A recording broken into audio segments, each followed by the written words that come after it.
Welcome back to Just Chattin', and this is the series of videos we do on Thursday and Sunday evenings just for our own entertainment. So, for all our Audie fans, he is here somewhere. He's actually been very hyper the last couple of days, so I'm enjoying the quiet, but I don't think it'll last. Yellow for Catherine, for Lex's mom, for everybody suffering with cancer. And we are throwing out our very good wishes to all of you. And you may have noticed, long sleeves, the weather is changing. So is my wardrobe, right along with the weather. It's actually becoming comfortable to wear a little more these days. We have a lot of goodies to cover today.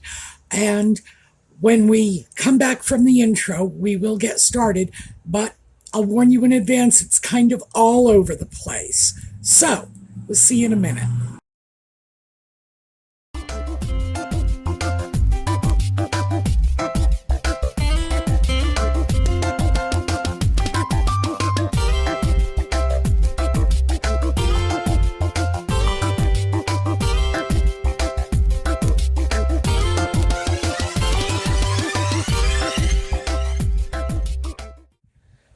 So let me just throw this question out to all of you. Am I the only person who saw Nutmeg and the Sock Puppets quasi-royal tour as very reminiscent of the press junkets minor politicians used to get involved in back in the 50s and 60s? Because I have to say, that was what crossed my mind. Walter Cronkite and Dan Rather were about the only things missing. For our friends overseas, this is not an uncommon, or was not, an uncommon phenomenon among American politicians. They would go on press junkets. Everybody would get on a plane, press corps would be with them, they would go out, shake hands with people, appear in little panel discussions. There was nothing of any import or significance to come out of this. It was only on the most rare occasions that the politicians in question would be involved in meaningful political discussions in any of these foreign countries. It was usually just an all-inclusive vacation at the taxpayer's expense. And that is what this Colombia trip reminded me of so much. And I'm just throwing that out to all of you in my generation who will remember this. Is it just me, or did you get the same feeling from this? Nothing going on except an excuse to have a nice holiday at a 5-star hotel that someone else, well, in this case, somebody else's taxpayers, the somebody else was paying for with absolutely no point to it. Nutmeg, showed off a fabulous wardrobe. There's a YouTuber who actually calculated how much this wardrobe cost. And I don't recall what her final tally was, but yeah, it was significant. Unfortunately, it was considerably higher than the average income of the average Colombian, which I find that to be something worse than merely in bad taste. I consider it criminal when you go into a country that is plagued by those levels of poverty and you're wearing more on your back in one afternoon than they're ever going to make in their lifetime. That is, I want to say it's insensitive, but it's something so much worse than insensitive. It is like rubbing people's noses in the fact that you have so much more than they have, and yet you're still willing to have a vacation and they're footing the bill for it. To me, that is just paving the path to hell. Nutmeg did make a point of showing off her Spanish, and for that, I'm going to refer you all over to Jesus Enrique Rosas, who is a native Spanish speaker, and he commented extensively on this. My impression, and my Spanish is not fluent, my impression was that Nutmeg had memorized a few lines, practiced them probably with more than one dialogue coach, and I get that from Jesus, who had said that her accent was all over the place, again, leading me to believe more than one dialogue coach. And she just practiced it until she felt she could repeat the lines very casually, as if she was speaking off the cuff, just extemporaneously. Now, we all know if she had been doing that, she would have been happy to take questions from the audience. But no, I do not believe this is indicative of her level of Spanish.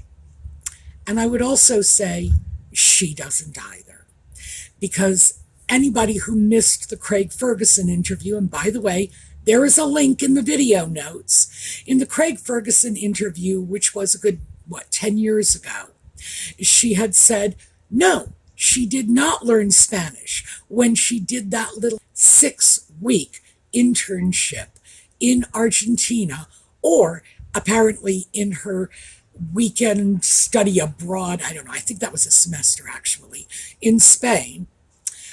No, she did not. That at that time, she did not speak Spanish, but apparently she is alleging that she did learn subsequently. So, who knows where this one is all going. I do want to throw out the internship in Argentina and the study abroad in Spain, because, lest we forget, that internship in Argentina was arranged by her father's brother, her Uncle Mike. Remember him? The guy who just made a public request that she just get in touch with him, just give him a phone call, which of course she ignored. Didn't even go to the man's funeral. So he got marked good.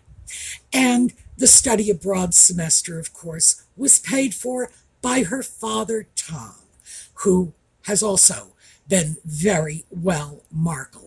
And I think if we start looking at articles that are conspicuously promoting all of the opportunities she was given as a young girl and young woman, we can't lose sight of the fact that there were other people who provided those opportunities. And instead of saying, gee, thank you, she just turned on her heel and said, you don't exist anymore.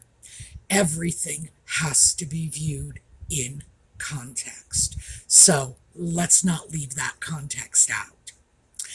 She mentioned while she was in Colombia that her putative daughter, the never-seen Lilybet, 3 years old, has found her voice.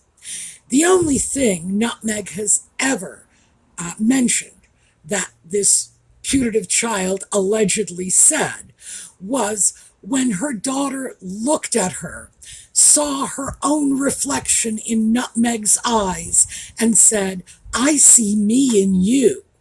Naturally, that would be the quote Nutmeg would spread around, because, after all, it's all about her. But I'd love to know what she feels a 3-year-old has going for them. Nothing against 3-year-olds, but they are 3-year-olds. That would indicate they've found their voice. No. We know a 3-year-old has found their voice when they start wailing because they don't want to go to bed, or because they start crying when they've fallen on their little 3-year-old tushy. 3-year-olds do not have a voice. And when someone says she found her voice, it's clearly someone who does not understand what finding one's voice in that context means. So, yeah, it was frightening. I'm going to deal more, I think, on Sunday with the Columbia trip, because there are a lot of elements to this that are very deeply troubling for me. Instead, we are going to move on to our next topic. Remember yellow for Catherine? Well, apparently, the news is that William is furious because when Nutmeg and the sock puppet had wished Catherine well, which they did publicly because, of course, they want the applause for it. It's not like they would ever actually do this privately. They expect to get credit for wishing their sister-in-law a speedy recovery from cancer, which frankly I consider to be the very, very least anyone can do. I mean, we have a channel full of people who are crossing their fingers and praying for Catherine's recovery. We have a channel full of people who have made donations to cancer-oriented charities simply because of their affection for the Princess of Wales. And no one is patting them on the back for it, nor do they expect it. People do not expect a pat on the back. Well, unless you're not Meghan the sock puppet, for just wishing someone a speedy recovery. However, those two cannot give with one hand without taking with the other. So naturally, when they wished her well, they had to wish her well as Kate, which is apparently a nickname she does not like.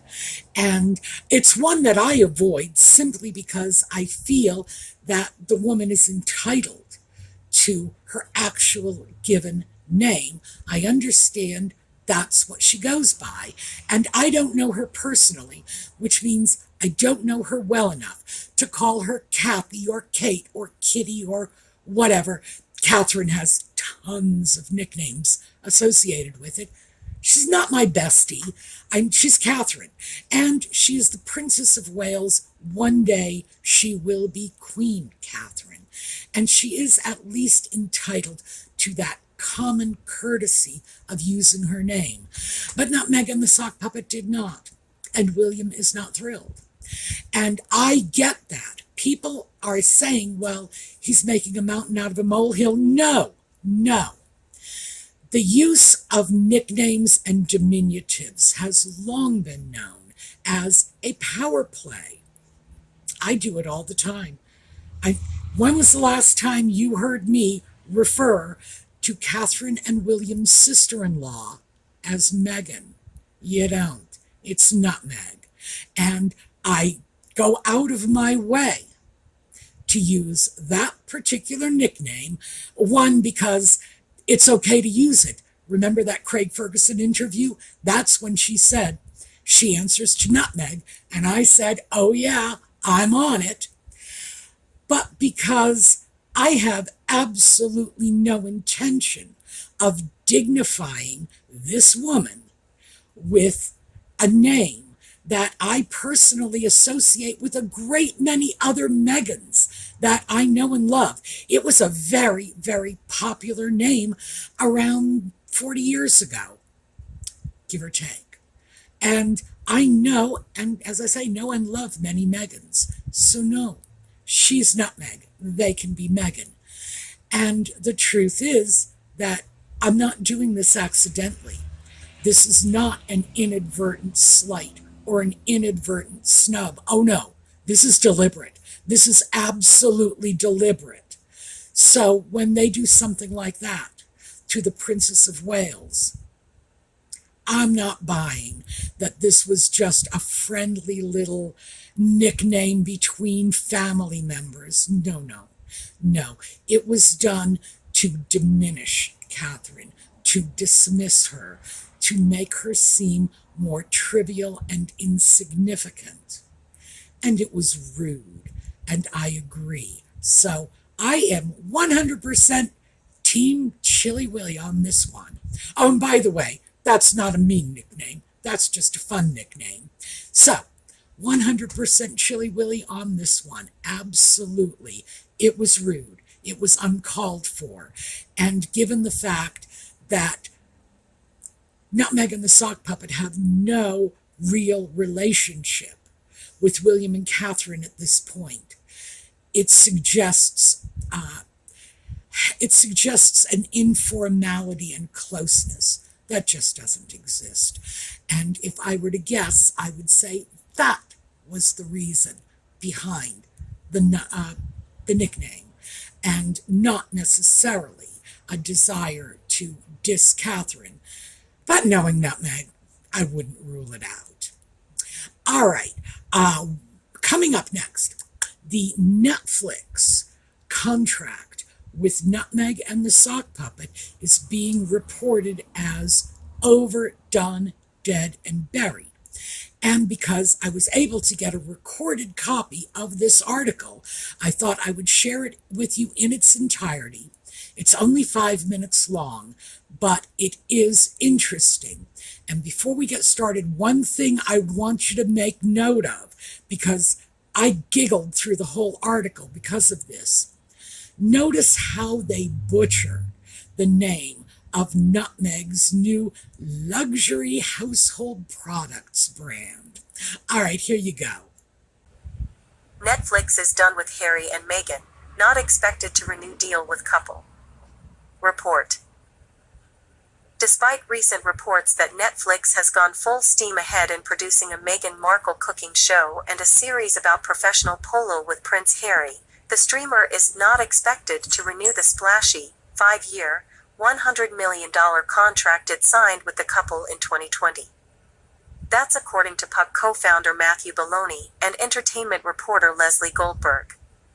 In Belloni's Monday newsletter, he and Goldberg listed Netflix's deal with the California-based royal couple and their Archwell production company as one of the worst of Hollywood's peak TV era. They noted that the couple's 2022 docu-series, Harry and Meghan, about their departure from their unhappy royal lives, was a blockbuster hit. Critics say that's due to the fact that the Duke and Duchess of Sussex dished dirt about the British monarchy and about Harry's relatives. Belloni and Goldberg said that none of the couple's other projects has connected in the same way, including Meghan's Passion Project, an animated children's series called Pearl, which was cancelled before it even got started. Belloni and Goldberg also said that Meghan's forthcoming cooking show and Harry's announced polo series are two other offerings that aren't expected to connect. If Harry and Meghan lose the Netflix association, it could prove to be another disappointment for the aspiring media moguls, after Spotify cut ties with them in June 2023, reportedly due to low output.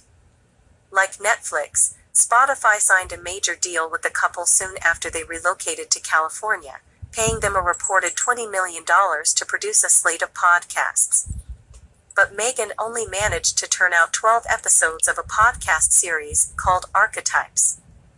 Over the past year, the couple have been the subject of reports in the rap and other industry trade publications that they've worn out their welcome in Hollywood and squandered opportunities because they are demanding to work with but lack experience. For the Puck newsletter, Harry and Meghan's much ballyhooed Netflix deal is on an extensive list of underperformers in Hollywood's hyperinflated peak TV era. The list covers the most costly showrunner deals, the 9-figure packs that led to 0 new shows, and the biggest underperformers of the era. Fans of the Montecito duo should take heart that their names are mentioned in the same company as some other Hollywood heavy hitters who have nonetheless become underperformers. These veteran producers, creators, and showrunners have tons of experience and track records of success in the industry, unlike Harry and Meghan. But like Harry and Meghan, they failed to live up to the promise of multi-million-dollar production deals they inked with steamers and studios. The list of underperformers includes J.J. Abrams, The Game of Thrones creators David Benioff and D.B. Weiss, Seth MacFarlane, Phoebe Waller-Bridge, and Ava DuVernay. The list moreover includes Barack and Michelle Obama and their Higher Ground production company. Netflix signed a multi-million-dollar production deal with the former first couple in 2018. While Deadline reported in June that the deal had been fruitful, and Higher Ground has become one of Netflix's top suppliers of tastemaker film and TV projects, Baloney and Goldberg said that the company's executive turnover and slow output have frustrated the streamer. When it comes to Harry and Meghan's current relationship with Netflix, reports earlier this month said that Meghan's cooking show wouldn't be released until the spring of 2025. The streaming service has yet to announce when it is ready to release the show, even though filming reportedly wrapped in Los Angeles and in her hometown of Montecito.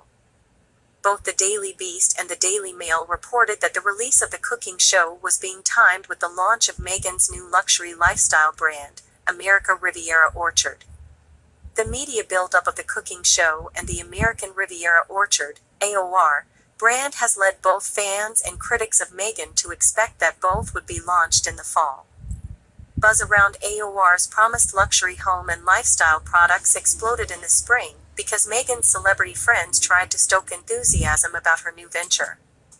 Kris Jenner, Chrissy Teigen, and others boasted on social media that they had been among the fortunate few to receive her limited edition AOR pots of raspberry and strawberry jam, along with some probably pricey dog biscuits. But the Daily Beast reported that Meghan probably wouldn't be able to follow that principle in sales and marketing with her brand. Strike while the iron is hot. And that's not just because it will be timed with the Netflix show, according to reports. The U.S. Patents and Trademarks Office also told the former Hollywood TV actor that she needs to correct irregularities in applications she made to the office, the Daily Mail reported. The office has notified Meghan's lawyers of various issues, including the incorrect classification of other proposed AOR products, such as yoga blankets, picnic baskets, and recipe books.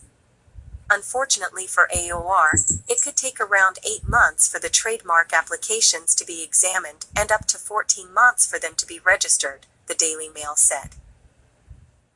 So I found that very interesting. It's hit a point where they can't even keep the name of this company straight. But yes, it seems very reliably reported at this point that Netflix has dumped them. Netflix has not released anything concrete about this yet, but it is being released by people around Netflix, people in a position to know. So I would say, yep, the sun is setting fast on the Sussex Empire. And in our sort of final roundup story, I thought we would circle back to the putative child Lilibet and the other putative child Archie, and mention that it looks like Nutmeg is throwing the sock puppet under the bus for this lack of public presence of these children. She is saying he is the one who is keeping the children out of the public spotlight. According to this news story, he has decided that the children will not be seen publicly. He is keeping them under wraps. Very interesting stuff, especially, now, first of all, if it's true, it's coming from someone who complained bitterly about how abnormal his childhood was. His father never took him on bike rides. We know that's not true. He was hounded by the press. Well, in fact, he was part of the core royal family. His parents were the Prince and Princess of Wales. So yeah, he was sort of born into that. But certainly when he was in school, the press left him alone. So yes, he was not under that spotlight 24/7. And he certainly did have a great deal of opportunities, often, the bucolic pasture lands of Sandringham or Balmoral or whatever, and therefore clearly had opportunities outside of press scrutiny, had something of a normal life. We have the photos to prove it. But his children are apparently supposed to be raised behind closed doors. Who knows? And if he is so distraught by the press, why is he always going off on these press tours? How many photographs can we get out of this? How many public photo ops? How many Netflix documentaries? Remember, he's doing one about polo. How many tell-all memoirs? So yeah, I mean, it's really rich coming from someone like the sock puppet who is so heavily courting press attention himself, to be saying, oh, well, I had this as a child and I didn't like it and I'm sparing my children from it. Like, yeah, well, what happened between now and then?